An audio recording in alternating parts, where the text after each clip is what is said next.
Assalamualaikum warahmatullahi wabarakatuh dan selamat sejahtera.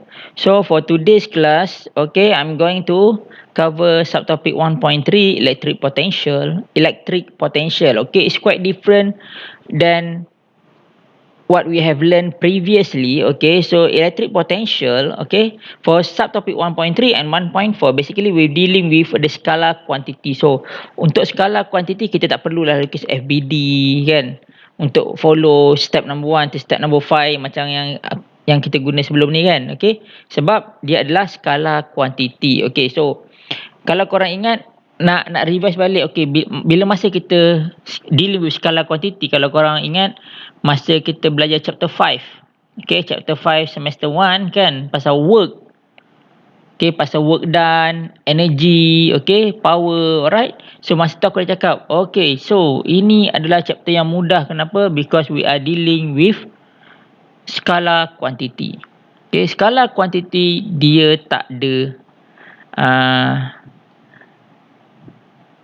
direction. Okay, tak ada direction. So it's either kalau katakan korang tambah ataupun korang tolak sahajalah. Depend, dia tambah lah, tapi dia ada negative work done. Okay, macam tu, negative energy. Alright, so sama juga macam benda lah. So kita ada positive and negative. Alright, so in this subtopic basically, okay, so first kali define electric potential ni korang define dekat belajar dalam lecture. So ini adalah formula yang kita gunakan. Work sama dengan W over Q0, work done over Q0. Okay, so ada satu lagi formula kan. So ni define and explain equipotential line, so and surface of an isolated charge in a uniform electric field. Yang ni pun korang belajar juga dalam, boleh tengok dalam korang punya lecture video. Okay, so make sure korang tahu pasal benda ni sebab equipotential line ni, okay, yang bahagian equipotential line ni sangat-sangat popular, okay, ditanya dalam soalan. Alright, so even though dia dalam lecture kan, lecture dia define and explain what is equipotential line, tapi dalam soalan dia boleh tunjukkan, okay, this is equipotential line. So kalau katakan korang tak pernah jumpa benda tu kan, so rasa macam, susahnya apa benda equipotential line ni. So please and please tengok lecture video. Alright, supaya korang faham benda ni. So dalam tutorial apa yang akan buat, ada beberapa perkara. So mula-mula kita akan gunakan equation V sama KQ over R. Okay, this formula. Okay, kita akan gunakan this formula V sama KQ over, apa beza formula ni dengan formula atas? Sama sahaja. Alright, sama sahaja kan. V sama dengan KQ over R and V sama dengan W work done over Q0.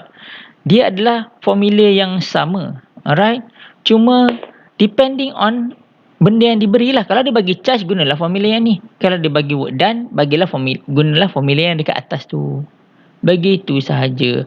For point charge and a system of charge, maximum for charges. So maximum dia adalah for charges in 2D.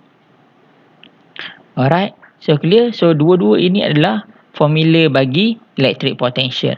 And then calculate the potential difference between 2 points. So 2 point, V final, V initial. Okay, remember benda ni pun kita pernah guna sebelum ni kan, dalam chapter 5 kan, macam nak kira potential energy. Okay, potential energy delta U kan, kalau korang ingat dalam sebelum ni, delta U is equals to U final minus U initial.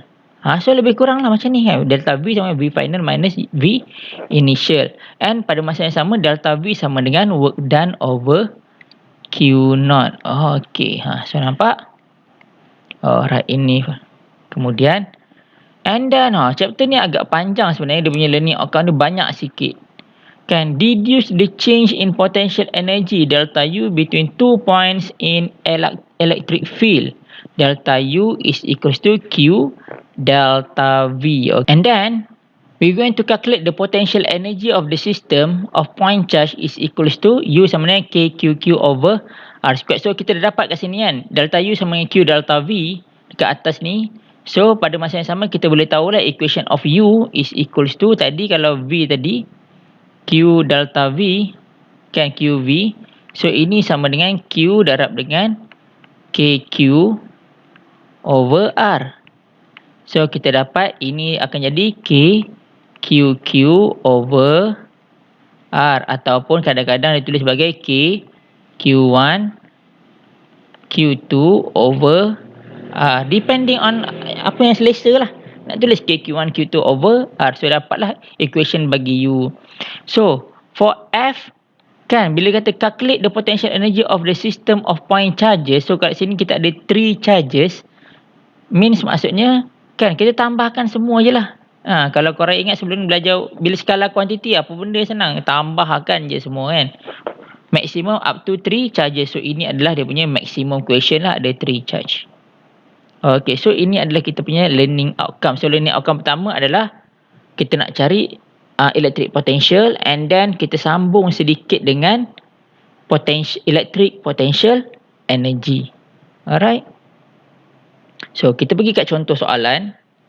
Okay. What is the work required to transfer? Okay, so bila dia kata work, what is the work required? So definitely kita tahu kita akan gunakan equation yang ada work done. Okay. So work done sama dengan Q delta V. So terus dapat jawapan. So ini sangat-sangat straightforward. Aku tak rasa aku perlu explain lah benda ni. Okay, B, 2 point charges, okay, separated by the distance of 10 mm. Point P distance 8 mm, okay, charge 6 mm from the 16 microcoulomb charge. Calculate the electric potential at P. So mula-mula sekali bila baca soalan macam ni, kan, apa yang korang kena buat adalah korang kena lukis dulu. Sebab tak nampak benda ni, kan.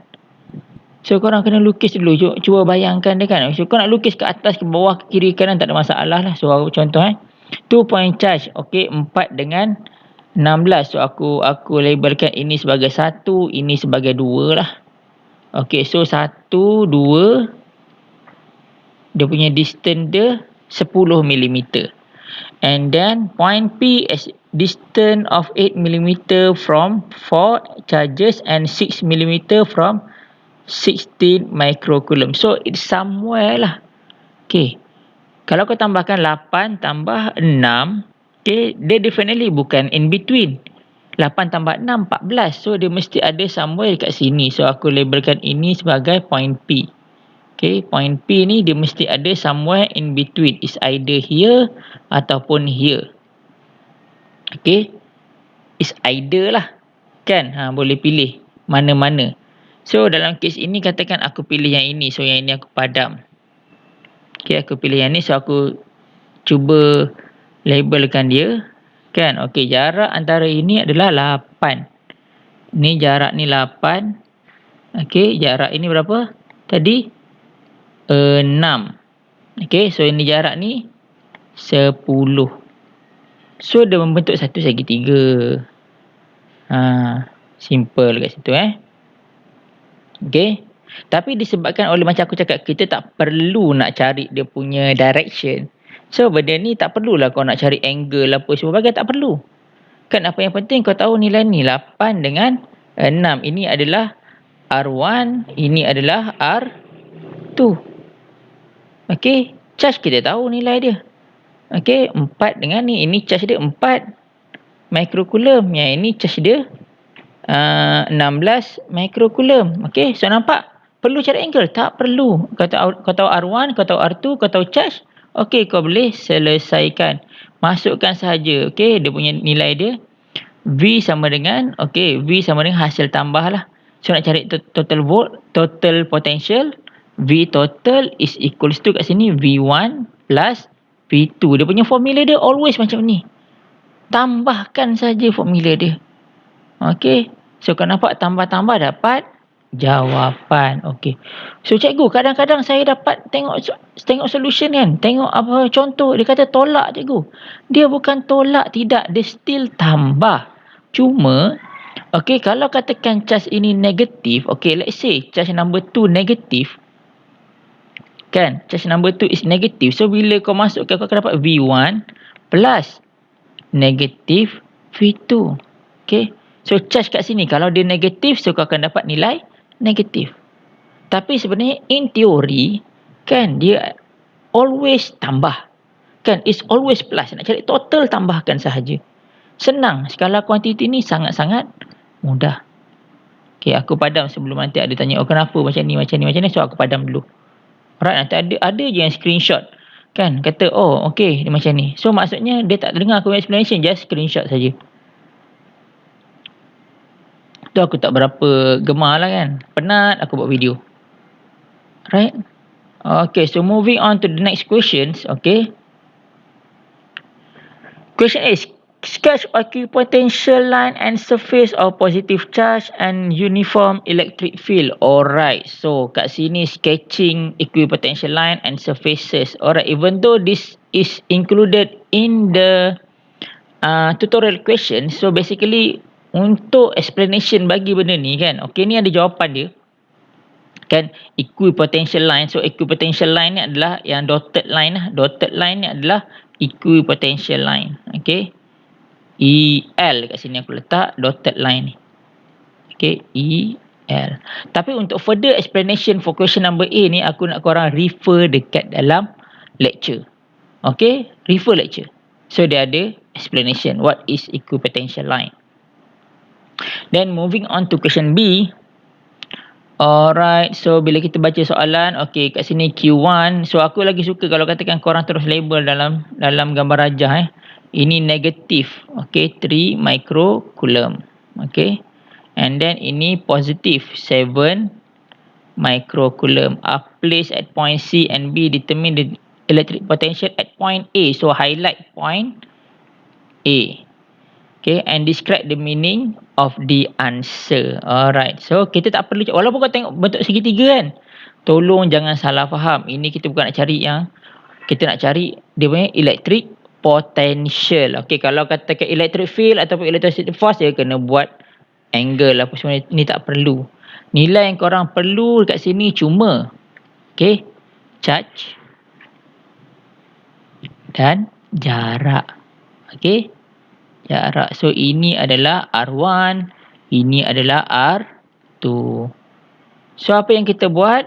Kita substitute saja masuk dalam formula. Okay, V total sama dengan V1 plus V2. Okay, so ni yang dia tambah saja, nampak dia tambah. So dekat sini kalau korang tengok, dia ada negatif. Okay, nampak negatif kat sini. Kenapa? Sebab dia negative charge. Alright, so dia negative charge. That's why dia negatif. Tapi dia punya operasi masih lagi tambah. So kau dapat jawapan macam ini. Alright. So what is the meaning for this answer? So the meaning is, okay, 6.75 times 10 to the power of 5 joule of work done on the system in bringing 1 coulomb positive charge from infinity to point A. So in order for this system to bring 1 coulomb of positive charge from infinity to point A, it needs the energy as much as 6.75 times 10 to the power of 5 joule. Okay, so dia perlukan sebanyak itu tenaga daripada infinity sangat jauh ke point A. Okay, clear? I hope this explain. So aku harap sekarang korang boleh nampak perbezaan antara electric potential dan juga electric field. Alright. So for question number 11, aku tinggalkan ni untuk korang punya formative assessment. So basically for question A, question B and question C, sepatutnya tak ada masalah lah. Sebab basically aku dah cerita pasal potential. Mungkin ada sedikit yang korang akan tanya sebab tak pernah jumpa lagi potential energy. Tapi potential energy dia tak jauh beza dengan yang potential. Okay, so aku harap korang boleh nampak approach ni. Kan, potential energy tak ada masalah. So korang boleh rujuk contoh dekat dalam lecture note ataupun contoh dalam lecture video. Alright. So tolong selesaikan formative assessment dan submit nantilah. Alright. So aku rasa itu sahaja untuk kita punya subtopik pada hari ini 1.3. Kita jumpa lagi di lain hari, insya-Allah. Assalamualaikum warahmatullahi wabarakatuh.